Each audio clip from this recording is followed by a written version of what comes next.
everyone.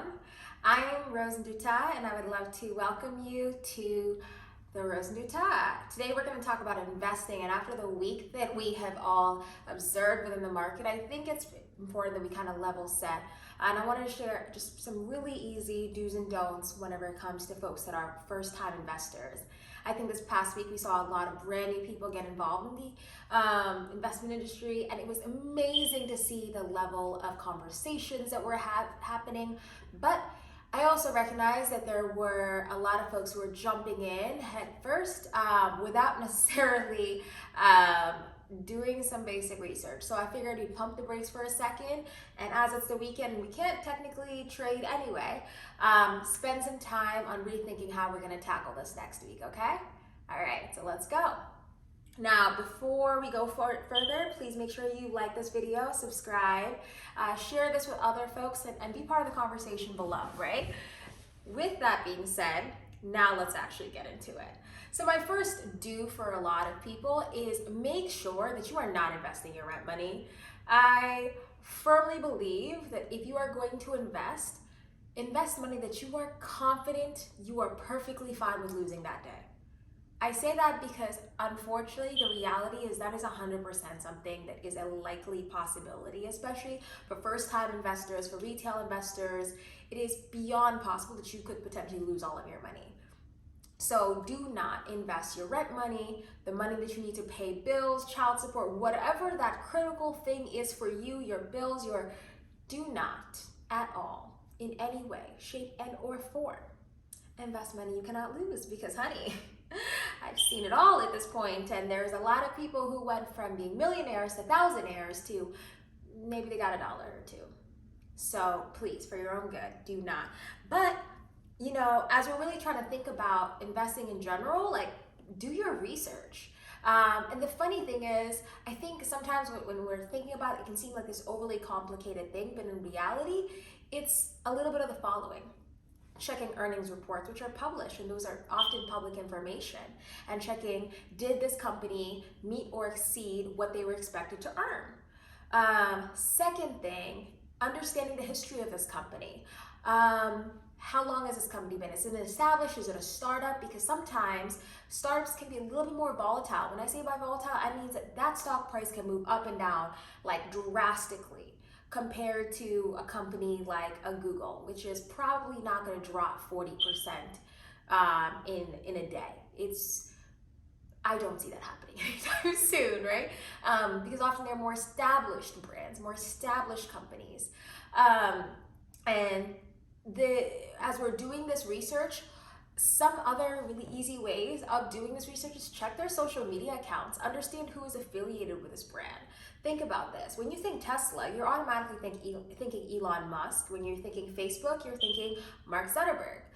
When Elon decides to say something off the wall, sometimes that can drastically affect the stock price of Tesla.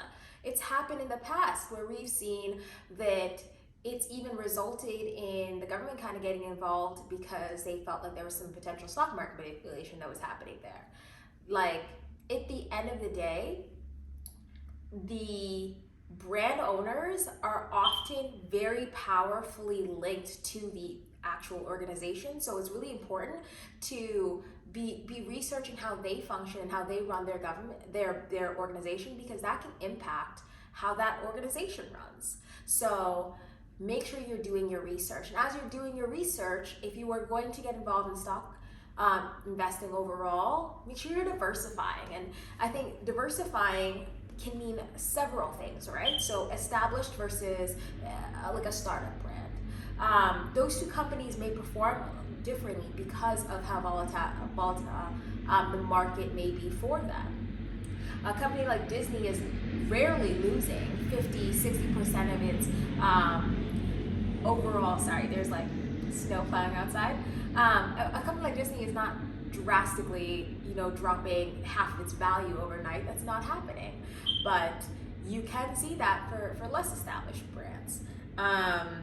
Another thing is understanding that it's important to maybe not just put all your money into one industry. Because look at how COVID hit, for example, the airline industry, or how it hit theaters and the entertainment industry. When all your money is in one area, it can be very hard to grow, and very hard to be completely mitigate the potential losses that would happen if something were to happen to that one industry. So diversifying just protects you in the long run, because at the end of the day, it's about building wealth that is sustainable, and building it at a sustainable pace overall. So now, some of the things that I recommend you do is make sure that you potentially get a professional involved. And what I mean by that is this: while I may be able to handle some of my overall personal investing, I do put my 401k in somebody else's hand. And for my large scale investment account, I put that in Fidelity. So whether it's Morgan Stanley or Fidelity, like one of those two is consistent at any moment in time, if not both of them, handling large sums of my money, because at the end of the day, they are professionals who understand that this is their bread and butter. Them making me money means that I continue to be a customer, and means that I continue to go for them. So since they are trained professionals who have the time to spend just staring at my money and making it grow, it's important to get them involved, because I also have a regular 9 to 5 that I have to be at, and I cannot unfortunately put all my time into this. So it's important to sometimes get professionals involved for that reason. Now, something that I've learned when I'm doing retail investing is important to understand what measures exist to minimize and stop your losses, or maybe buy stock at a certain price at any point in time. So whether it's limit orders or stop loss orders, like these are methods, and there are other methods that are obviously available to you, in which you can say, hey, if my stock gets to a certain level, buy or sell it. Now, the ways that I've used that in the past is the following. So there was this one stock, it was called from this organization called Tilray. So I was heavily invested in Tilray. I got in whenever they were, I think it was like $26, $27, like super early, like basically in the beginning. I got in because I loved how innovative they were, and I invested heavily right off in the beginning.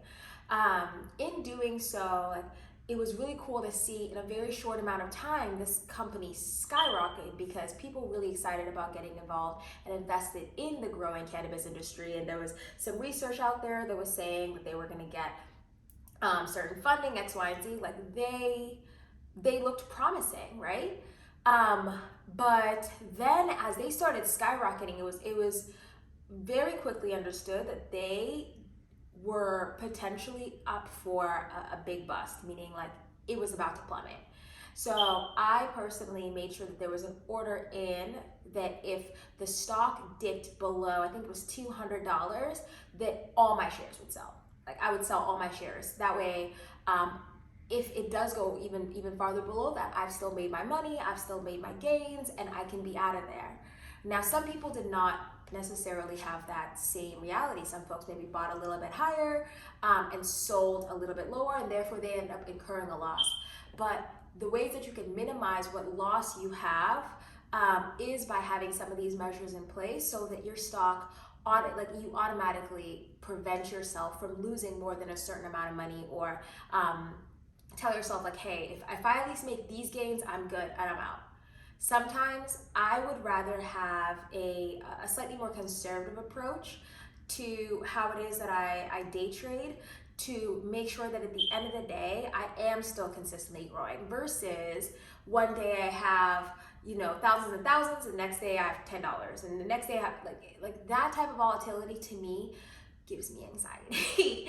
And I like to be where the money resides. So that is not for me. And therefore, I put in measures in place consistently to overall protect myself for the long run.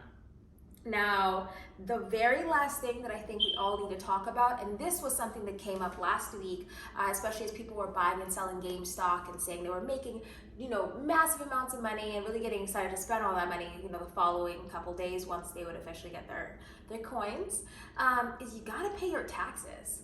So believe it or not, when you make money in the stock market, you still pay Uncle Sam a hefty sum because that man knows how to get paid. If there's one thing we have learned, it is that. And right now it's tax season. So a lot of us are starting to think about these things. But understand, if you sell your stock, you will pay what is called a capital gains tax.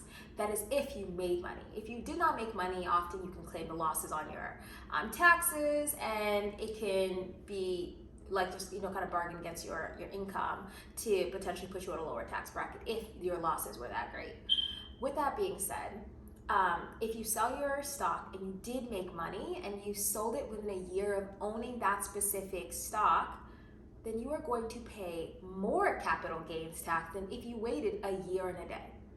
Because the way the system works is it doesn't want all that volatility within the market. The way tax, we do not want all that volatility, because at the end of the day, it's very hard for companies to know to be able to operate when there's money flowing in and out of that organization at a rapid pace. So as a result, that's why you have laws that basically increase the taxes on if you sold it within a year. So make sure you understand what the capital gains tax is for your area, so that in the end of the day, you don't end up, let's just say you made $10,000 in profit, but capital gains tax for short-term capital gains tax was 22%. If you made that money and then you spent all of your gains, guess what? You're gonna have a bill at the end of the year, and you now will not have the money to be able to pay for it. So just like if you were to pay taxes regularly, you always wanna put some money aside for whatever the gains would be, and be conscious of what your taxes would be, so that in the long run, you're taking care of yourself and you are avoiding one hell of a headache. Now, those are things that I do regularly. Now, in terms of like money management in general, I'm often, as I said, I will use like Fidelity and Morgan Stanley for longer term accounts. I was a Robinhood fan, but after what Robinhood did, let's just say my money is going elsewhere. Although I think as I'm doing more research, I'm understanding the why, but still, my money is going elsewhere. So Webull it is. With that being said, thank you very much for watching this video. Please like, comment, subscribe, share this with other folks if you will, and let me know what you guys think about investing, your best practices, and how you guys navigate the overall stock and investment market. With that being said, I think I've said that at least 10 times, at least. So, peace.